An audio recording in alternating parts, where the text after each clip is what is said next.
Et puis, bah, comme ce matin, on a 1 heure. Merci pour l'invitation. Donc, pour me présenter brièvement, je suis géographe de formation. J'enseigne auprès d'ingénieurs paysagistes à Angers, dans un établissement qui s'appelle AgroCampus Ouest, qui fait partie du réseau national des écoles du paysage, avec cette particularité cependant d'être une école qui forme des ingénieurs. Et je conduis mes recherches dans une UMR que vous connaissez, qui est ESO. Vous connaissez parce qu'il y a le site d'ESO à Rennes.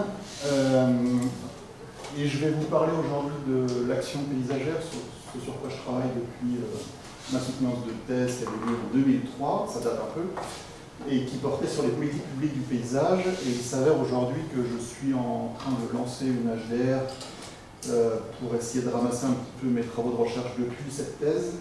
Et donc je vais faire un essai. Je suis un peu fébrile parce que je ne suis pas sûr que ce soit le... Je suis pas sûr que ce soit le mieux. On jugera à la fin. Voilà. C'est une présoutenance. Voilà. Alors, présoutenance, vraiment, je ne suis pas au point, parce que ça fait qu'un mois que j'y suis. J'avais quand même envie de tester des choses. Et donc j'ai appelé ça l'action paysagère sous tension, et j'ai précisé que c'était une position de recherche qui était non arrêtée, si tant est que la recherche puisse être un jour arrêtée. Donc, voilà. Alors, sous tension, à l'image de cette jolie image d'une ligne haute tension, qui survole un lieu où je passe beaucoup de semaines de vacances, dans les Hautes-Alpes. Donc ce sont des gens qui s'opposent à l'édification d'une ligne haute tension dans les Hautes-Alpes et qui essaient de manifester sa présence et leur présence représentant. Comment s'appelle ça? J'ai oublié le terme. Marcher sur les fils, c'est un nom. Non, mais il y a un terme anglais qui est. Voilà. Merci, c'est ça. Donc une action paysagère sous tension via ce type de conflictualité, mais pas que, c'est ce que je vais essayer de vous montrer aujourd'hui. Je vais d'abord commencer par préciser mon approche de l'espace, une approche de géographe, d'une géographie inscrite dans le champ des sciences sociales, mais ça va être vraiment un discours de sciences sociales, un peu abstrait, comme j'ai essayé de prendre les précautions. Ensuite, le paysage en action, pour progressivement essayer d'exprimer ces différentes tensions qui traversent le paysage sous différents angles. Alors, ces différents angles, la matière première sur laquelle je m'appuie, mais sur laquelle je ne vais pas pouvoir tellement développer des choses concrètes aujourd'hui, c'est des travaux sur les politiques publiques paysagères, je l'ai dit. Je travaille aussi sur l'évolution des pratiques professionnelles des paysagistes et sur les mobilisations sociales autour du paysage, à travers un certain nombre de programmes de recherche auxquels j'ai pu participer, de façon collective bien sûr. Un qui portait sur la patrimonialisation des paysages ligériens, un autre sur les démarches participatives en matière de paysage, il y en a été question ce matin. Un autre programme sur la restauration écologique des cours d'eau, un autre sur la didactique du paysage, et puis un qu'on lance actuellement avec des collègues sur la critique de l'espace public. Toute cette matière première-là, je ne vais pas tellement vous en parler en tant que telle, je vais plutôt vous parler de l'essai de montée en généralité que je fais sur la base de cette matière-là. Alors, pour positionner quand même mon approche du paysage, c'est une approche à la fois phénoménologique, dans le sens où pour moi le paysage c'est une relation à ce qui nous environne, sur un mode sensible essentiellement. Je m'appuierai beaucoup sur les travaux de Lucien Berck. Et collectivement, le paysage c'est aussi une relation, mais qui renvoie pour moi à des questions de gouvernance. Et j'essaierai de caractériser ce que peut être la gouvernance paysagère, avec une approche plus sociopolitique de cette notion de paysage. Cette gouvernance paysagère, il y a un symbole qui l'exprime bien et qui est assez récurrent dans les colloques sur le paysage depuis un certain nombre d'années. C'est cette fresque que vous connaissez peut-être vous aussi, donc sur les effets du bon et mauvais gouvernement, qui est visualisable dans un palais à Sienne, en Toscane, en Italie, et qui essaie d'exprimer par une représentation du paysage, vous voyez, qui date du XIVe siècle, ce qu'est un bon ou un mauvais gouvernement. Et ça me fait penser à ce qu'on a entendu ce matin à propos des espaces verts en ville, etc. puisque un bon gouvernement dans cette fresque du XIVe siècle, c'est un gouvernement qui aménage des villes qui sont propres, qui sont soignées, un mauvais gouvernement sur une autre face de ce palais se traduit par des friches, par un paysage qu'on ne contrôle plus, où se déclarent des incendies, où les gens meurent de faim, etc. Donc c'est une illustration par le paysage de deux politiques.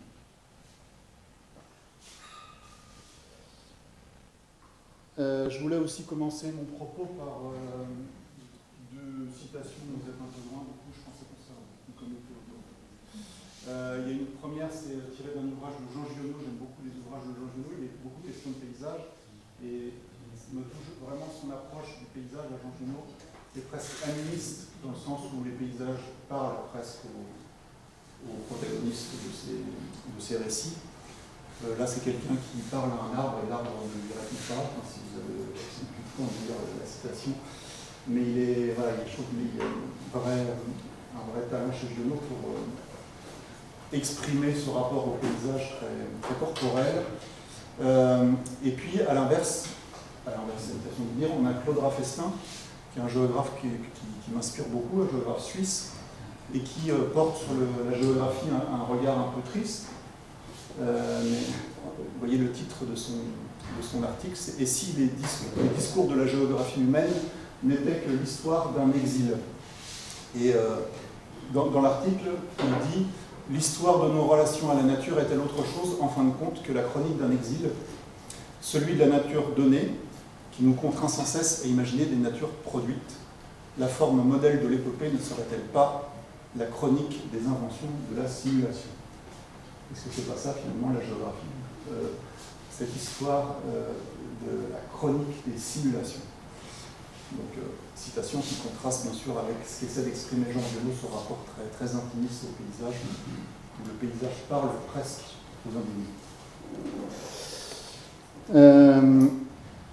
Alors, pour parler d'action paysagère, je vais d'abord essayer de traiter le lien entre espace et action, avant de traiter le lien entre paysage et action.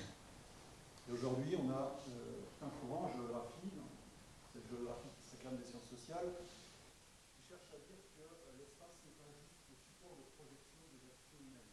On a longtemps en géographie abordé le paysage un peu comme ça. Et l'espace en tant que support de projection des actions humaines. Et là, la géographie, depuis un certain temps, essaie d'envisager les choses autrement. L'espace est un support actif pour les géographes. Musso nous dit que c'est une ressource sociale hybride et complexe qui est transformée dans et par l'action. Donc l'espace comme quelque chose d'actif. De ce point de vue-là, les géographes utilisent la notion, le concept de ressources territoriales, qui est la découverte, nous dit Corrado, et l'actualisation d'une valeur latente du paysage, mais une valeur qui s'exprime à l'intérieur d'un projet. En fait, la ressource, elle s'exprime par un projet. Alors, c'est pas ce que je vous raconte, mais j'espère que vous avez en tête aussi les interventions de ce matin qui peuvent illustrer un certain nombre d'idées qui sont ici exprimées un peu théoriquement. Alors, on se saisit de l'espace, pardon. L'espace est une ressource dès lors qu'on a prise sur lui, dès lors qu'on saisit des prises. Tout ne fait pas sens pour l'individu dans l'espace, font sens un certain nombre de choses qui nous interpellent. Et là, il y a une référence aussi qui est de plus en plus incontournable, de moins en moins incontournable, c'est celle de Gibson, donc c'est plutôt la psychologie, un psychologue qui parle d'affordance, ou de prise, pour traduire le terme en français. Et les prises sont les disponibilités pratiques dans un contexte pour une activité donnée. Donc on saisit dans l'espace ce qui nous interpelle, mais c'est surtout ce qui prend sens par rapport à l'action qu'on conduit. Voilà, ça c'est vraiment important, et c'est en ce sens-là que l'espace est mobilisé dans l'action, dès lors qu'on peut saisir des choses qui permettent le déploiement de l'action. Alors, on va glisser progressivement vers le paysage. Berck nous dit que le paysage est une relation, que c'est une relation qui s'est établie à un certain moment donné de l'histoire, d'un point de vue social et culturel, une relation sensible. pour ça, ce matin, j'ai posé la question de l'esthétique, mais l'esthétique au sens vraiment de la sensibilité. Le paysage, c'est cette relation sensible qu'on entretient avec ce qui nous environne. Le sensible, l'esthétique, c'est pas strictement le beau académique, hein, c'est ce qui nous touche, ce qu'on arrive à saisir par les sens. Donc Berck produit un certain nombre de concepts pour essayer de nous expliquer qu'il y a l'environnement objectif, ou soi-disant objectif, fait d'objets, et puis le paysage, qui est, disons, la perception sensible de cet environnement objectif. Donc le paysage, c'est l'environnement trajecté en tant que paysage. C'est-à-dire que tout dans l'environnement ne fait pas paysage pour nous. Certaines choses font paysage, pas d'autres. Pensez encore une fois à ce qu'on a dit ce matin à propos des espaces verts urbains. Parfois, certaines formes font paysage et d'autres pas. Certaines formes sont acceptées et d'autres pas. Donc Lusso nous dit que c'est une unité de sens identifiable, le paysage. C'est-à-dire, parfois, on accepte que ce qu'on perçoit est du paysage. C'est une unité de sens, parfois pas.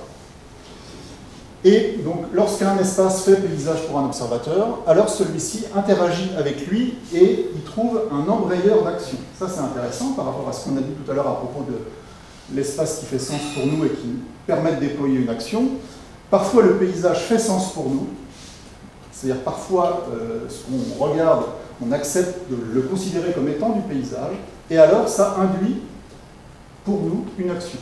Ça déclenche une action à travers des jeux de langage et de pratique. Donc on voit certaines choses en tant que paysage et pas d'autres. Donc c'est une lecture constructiviste, du coup, celle que je vous propose là, où on comprend bien que les individus en société construisent le paysage. La question est de savoir comment cette construction se fait. On perçoit des choses, on sélectionne dans ce qu'on perçoit des choses qui font sens pour nous en termes de paysage, on en délaisse d'autres, on a des grilles de lecture, on a des représentations évidemment, plus ou moins contradictoires qui nous font reconnaître l'espace en tant que paysage, et c'est toutes ces choses-là qui sont à l'œuvre dans l'action paysagère. Et puis, bien sûr, on dit le paysage. C'est-à-dire que lorsque je dis les choses font paysage, ça veut dire qu'on les nomme en tant que paysage. Même si là, j'ouvre quelque chose qui peut être débattu, puisqu'on peut considérer qu'on perçoit en paysage des choses qu'on ne nomme pas forcément paysage. Mais, quand même, le langage joue un rôle majeur. Alors, tout ça pour vous dire que, pour moi, l'action paysagère, c'est la modalité paysagère de l'action spatiale.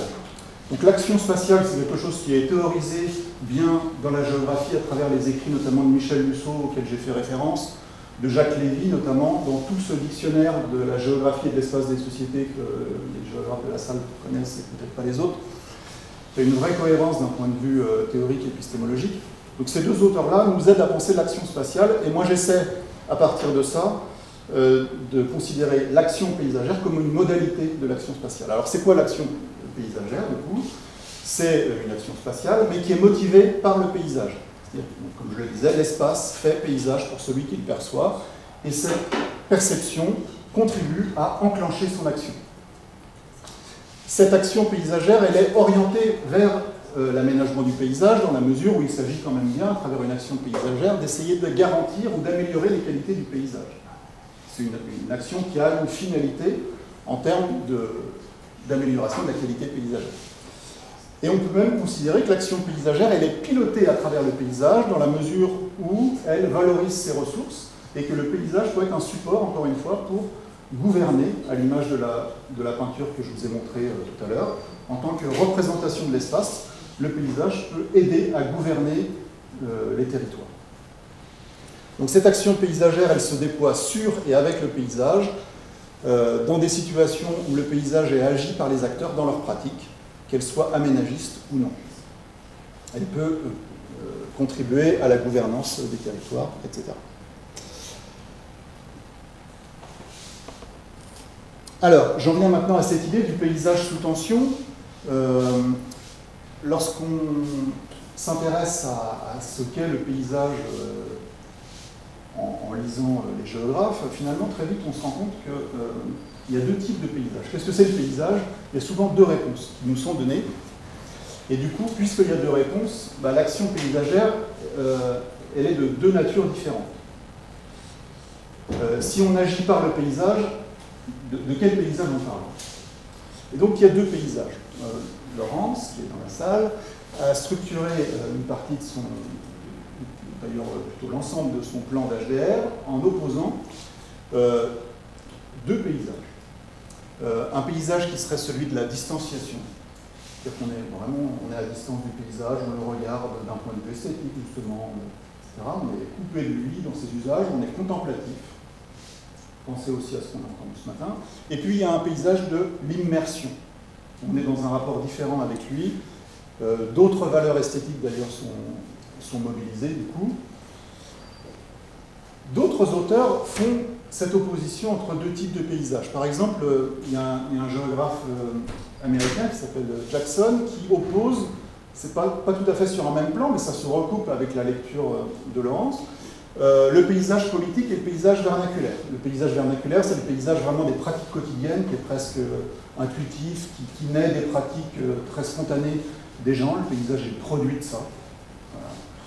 Et puis il y a le paysage politique. C'est celui qui est porté par l'État, qui s'impose par des grandes politiques d'aménagement du territoire et qui vient se plaquer de manière un peu autoritaire et parfois un peu rude sur ce paysage vernaculaire.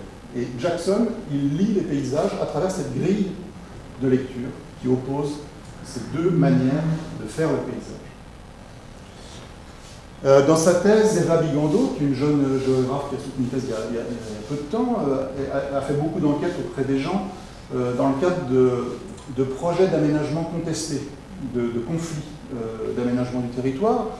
Et à travers ces enquêtes, elle fait émerger, là encore, deux paysages. Il y a le paysage intime, il y a le paysage pour soi, c'est-à-dire ce qui fait valeur pour soi dans sa vie quotidienne, etc. Et puis il y a le paysage vitrine, celui qu'on expose pour les autres.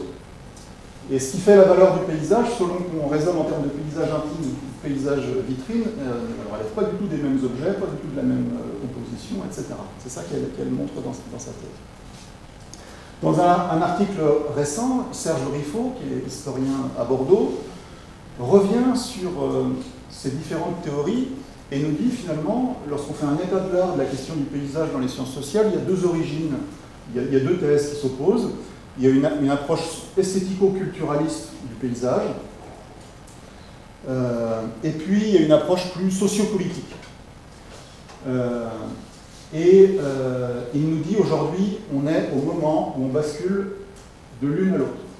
De la thèse esthético-culturaliste, cette vision contemplative du paysage, esthétique, etc. Le paysage, c'est un agrément, c'est quelque chose qui nous satisfait du point de vue des sens, etc.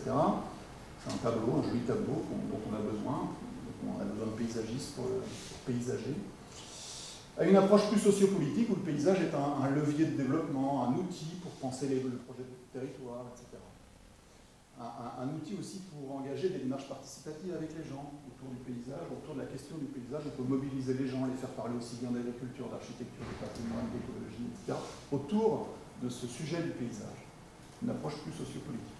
Et donc Briffaut nous dit, on est aujourd'hui à ce changement de paradigme et il s'appuie sur la Convention européenne du paysage, entre parenthèses, qui a été rédigée au sein du palais de Sienne, qui est en introduction. On est aujourd'hui dans ce changement de paradigme. Et ce changement de paradigme, c'est celui donc, du paysage plus politique.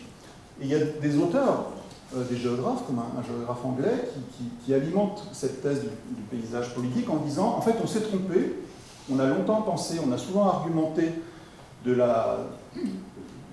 paysage esthétique en disant, cette notion de paysage est née de la peinture à la Renaissance, c'est la thèse de Berck, d'Augustin Berck.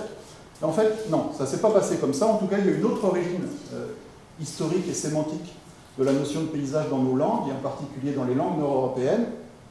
Olvig nous dit, le mot paysage, dans un premier temps, n'a pas désigné ce rapport esthétique au monde. Il a d'abord désigné des communautés locales qui avaient leurs propres règles et qui fonctionnaient avec leurs propres usages locaux. Et le mot paysage désignait ça, ce lien très étroit entre une communauté locale et son territoire à travers des règles. Donc une approche politique. Et le mot désignait ça. Sauf que Holweg reconnaît que cette première définition du mot paysage dans les langues nord-européennes a glissé progressivement au cours de l'histoire pour justement aller vers une approche beaucoup plus esthétisante qui a été mise au service de la constitution des États-nations qui ont eu besoin à un moment de s'appuyer sur des grandes références iconographique pour se constituer en tant qu'État-nation. Donc la citation que je vous mets là, que vous ne devez sans doute pas pouvoir lire d'où vous êtes, dit ça, ce passage historique du paysage politique au paysage scénique. Voilà, ça c'est le sens de l'histoire d'après Holweg, mais ce que nous dit Briffaut aujourd'hui, c'est qu'on revient au paysage politique avec la Convention européenne du paysage, qui en effet porte les démarches de participation, qui en effet envisage le paysage en lien avec les valeurs démocratiques et comme un outil au service des projets de territoire à contenu participatif. D'ailleurs, cette Convention européenne du paysage est portée par le Conseil de l'Europe, qui est l'organe qui porte les valeurs démocratiques en Europe. Donc ce n'est pas neutre. Que ce soit ce Conseil-là qui porte un texte sur le paysage, qui est le seul texte international qui existe sur le paysage. Strictement sur le paysage. Là, je vous ai parlé des tensions au sein du paysage, des tensions qui portent sur le concept de paysage. Maintenant, je voudrais vous parler, si, je n'ai pas suivi le timing, des tensions qui portent sur le concept de l'action. Alors là, je quitte mon champ disciplinaire. Dans le cadre des lectures que je fais actuellement, je quitte la géographie, je cherche à comprendre ce qu'est l'action pour les sciences sociales, et donc je suis obligé d'aller du côté de la sociologie. J'ai découvert qu'il existait une sociologie de l'action, d'aller du côté de la philosophie, j'ai découvert qu'il existait une philosophie de l'action, et j'essaie du coup de voir s'il n'y a pas aussi plusieurs manières d'envisager l'action, comme il y a plusieurs manières d'envisager le paysage. Et oui, mes lectures me donnent à voir différentes approches de l'action, et elles me donnent à voir aussi un changement dans les manières d'aborder l'action dans les sciences sociales. Aujourd'hui, on considère que dans les sciences sociales, il y a un tournant pragmatiste. Pragmatiste, ça veut dire que les chercheurs qui travaillent sur les actions de toute nature essaient aujourd'hui de saisir l'action en train d'être conduite. Et opposent finalement une approche de l'action qui est celle de l'action planifiée, l'action en plan. C'est l'action décidée a priori.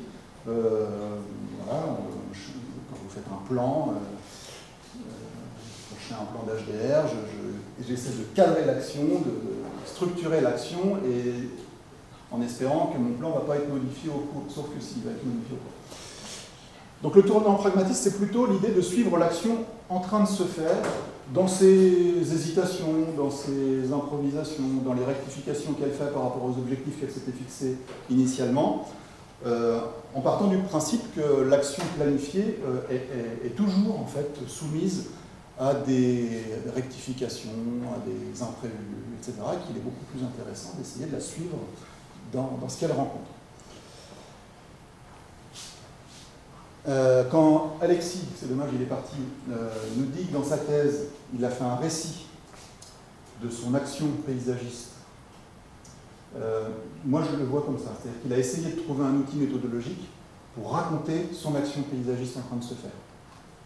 Et je l'ai lu, sa thèse, et j'ai lu ce chapitre que je n'ai pas bien compris au début. Je ne voyais pas l'intérêt de dire lundi 12 février, je me suis levé, je suis allé rencontrer Robert, un agriculteur, on a discuté, etc. Voilà, il fait le récit de tout ça, et aujourd'hui, a posteriori, j'aurais aimé en parler avec lui, ça prend du sens par rapport à ce que je fais, il essaie de montrer l'action en train de se faire. La question est de savoir ce qu'il en a tiré de ça, quelle montée en généralité il a pu faire de ça. Bref, donc tout ça, ça conduit aussi à une certaine critique de l'acteur stratège, de l'acteur rationnel qui planifie, etc.,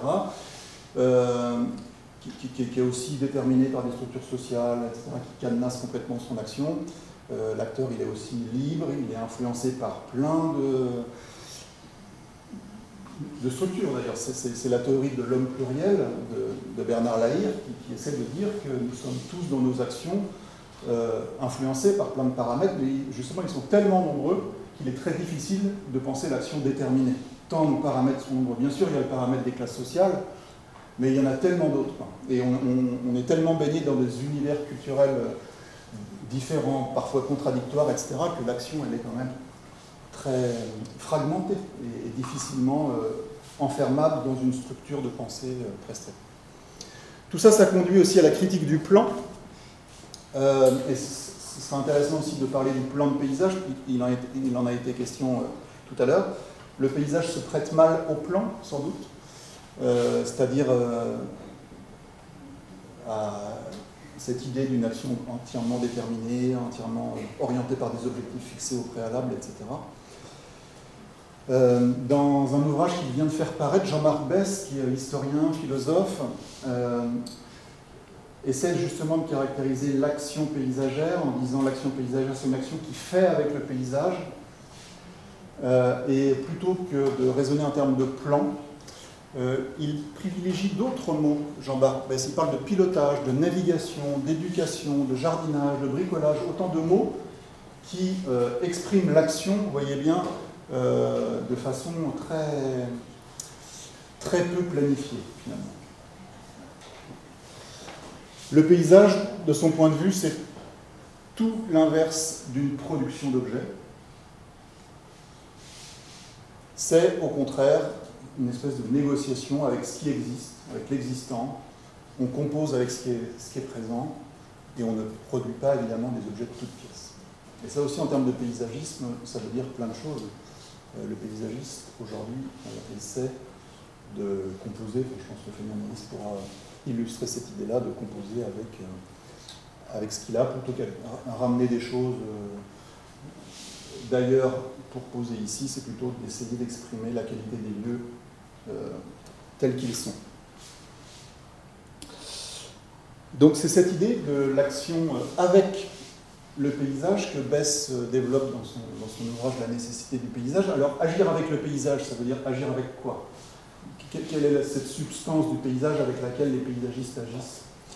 C'est les sols, c'est les contextes abiotiques, le vivant, les acteurs humains, évidemment, les structures spatiales, les pratiques territoriales, l'épaisseur des lieux, de leur histoire, leur mémoire. C'est ça, agir avec le paysage.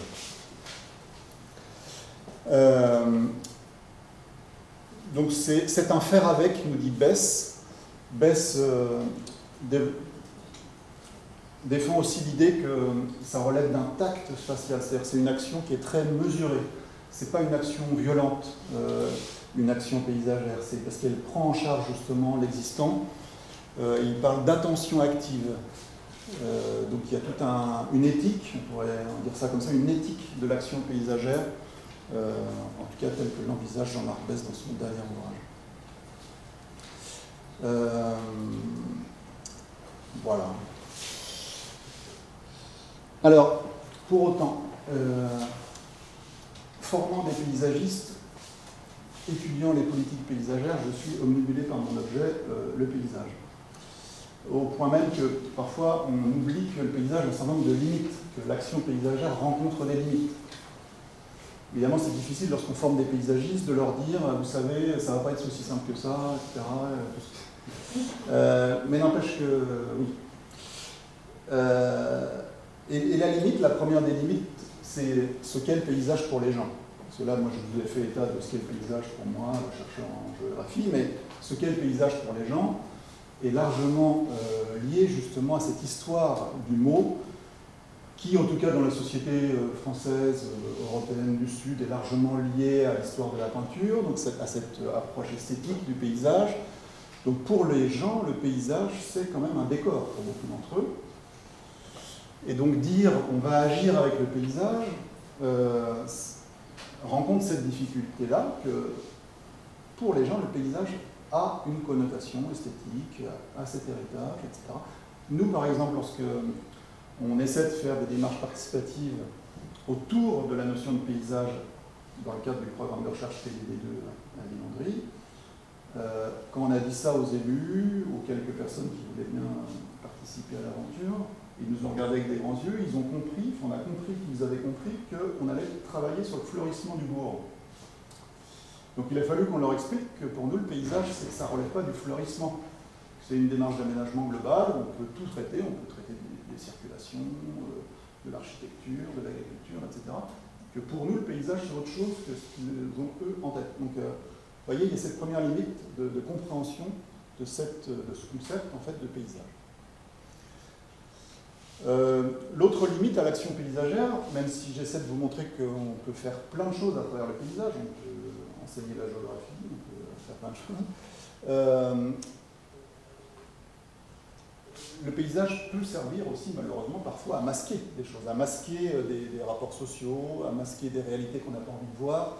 Le paysage n'est pas toujours, l'action paysagère n'est pas toujours portée par des valeurs éthiques nobles, contrairement par exemple au discours du ministère de l'Environnement qui porte la question du paysage en France et qui lui attribue souvent à cette question du paysage plein de vertus.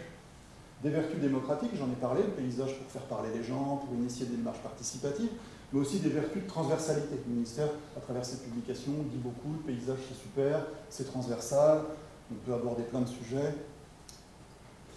Mais le paysage n'a pas que des vertus positives, le paysage on peut le mettre à profit, on peut parler de paysage en ayant des mauvaises intentions.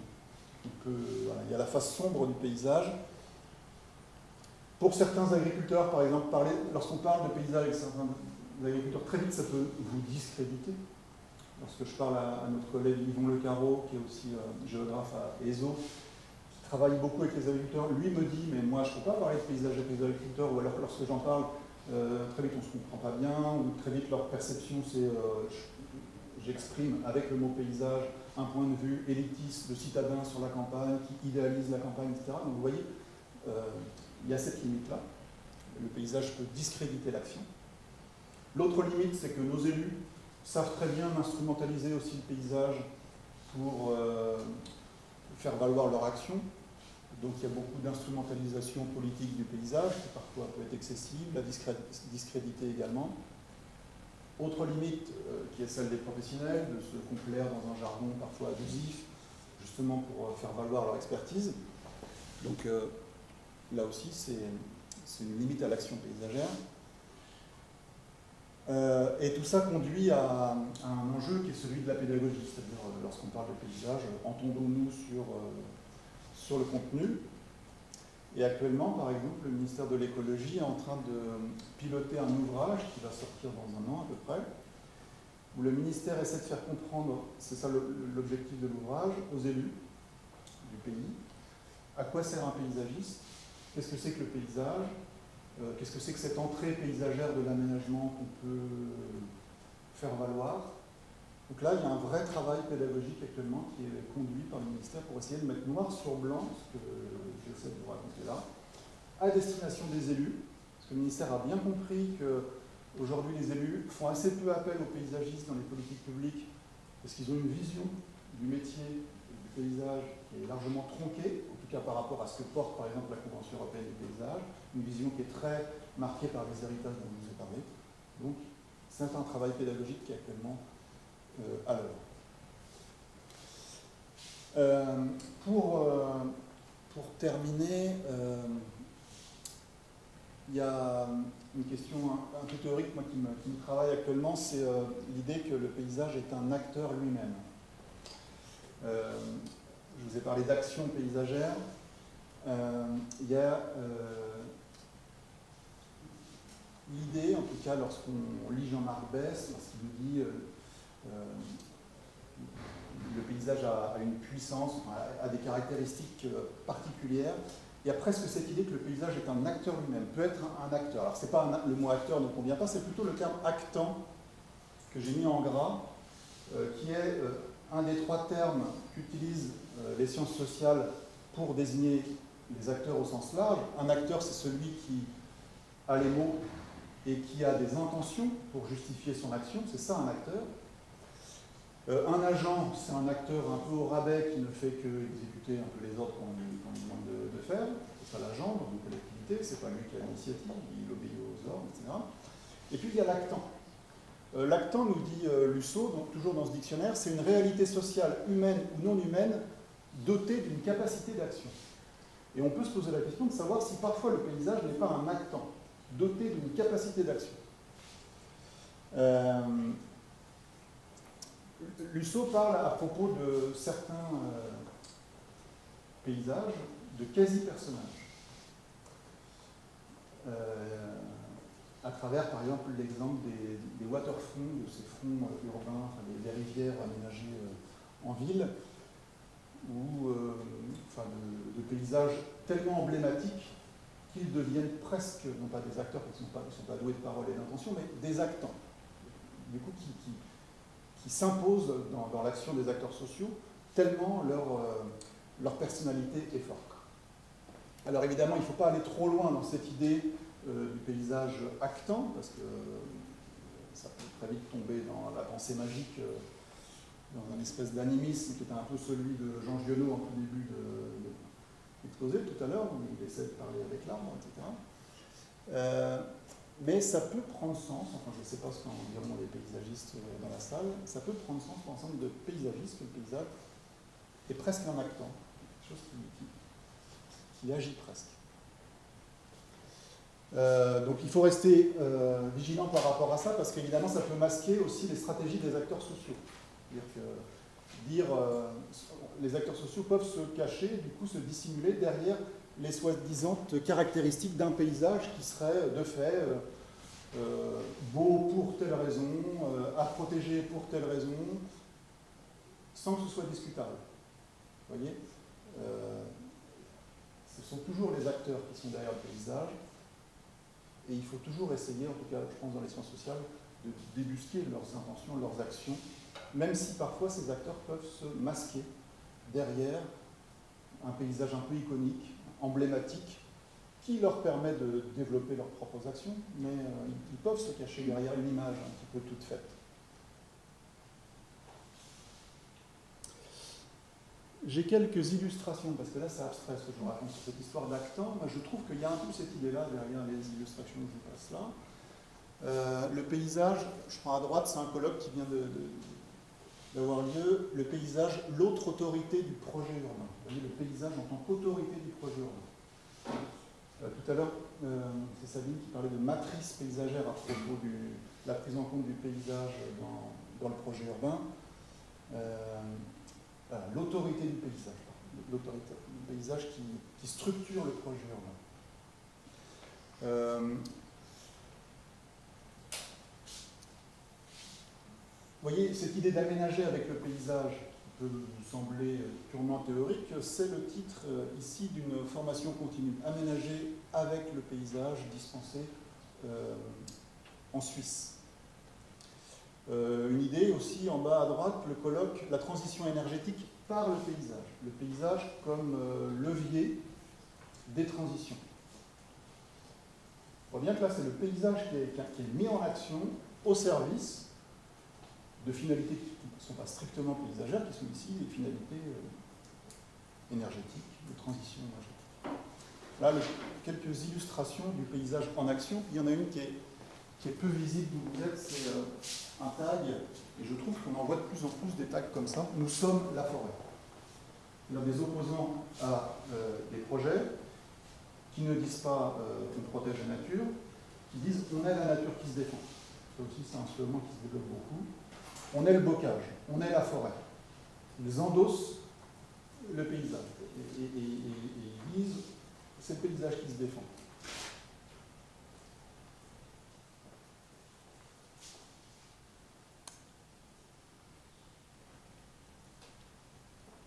En guise de conclusion, donc ça c'est un peu le cadre théorique que je vais essayer de développer dans mon travail, sauf si vous me le cassez en miettes